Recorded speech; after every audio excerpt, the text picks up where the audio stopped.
Implant suyakka qanaqa birlashadi? Hozir bu narsani sizlar bilan ko'rib chiqamiz. Implantning suyakka birlashishini 3 ta asosiy bosqichi bor. Birinchi bosqichi bu matritsa hosil bo'lishini shakllanishidir. Bu bosqichda implant atrofidagi fibrin tolalar, protoglikogenlar, molekulyar hujayralar, shuningdek ildiz hujayralari paydo bo'ladi. Shu bilan birga bu davrda ikkinchi va uchinchi turdagi kollagenlar ishlab chiqiladi va sementga o'xshagan substratlar hosil bo'ladi.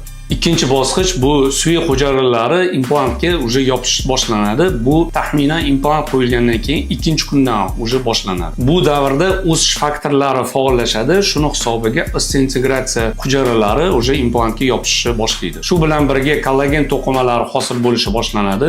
Suyak to'qimalarining yemirilishi, yallig'lanish jarayoni kechib va unda implant ustida birlamchi suyak hujayralari hosil bo'lishi boshlanadi. Uchinchi bosqich bo'lsa bu remodellash, ya'ni yallig'lanish bosqichi hisoblanadi. Bu jarayon osteot matritsasi hosil bo'lishi bilan boshlanadi va keyinchalik bu joyda trabekular suyak shakllanadi. Bu bosqich ikkinchi haftadan boshlanadi va taxminan 6 hafta mobaynida davom etadi va shu bilan birga suyak to'qimalari mukammal to'qimaga aylanadi. Bu jarayonlarni tushuntirib berishdan maqsad bizga ba'zi bir bemorlarimizga keladi.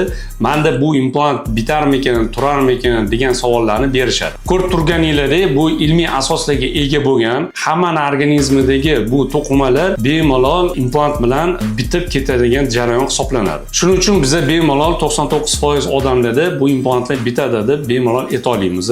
Agarda sizga ham implantatsiya xizmatlari kerak bo'lsa, bemalol menga murojaat qilishingiz mumkin.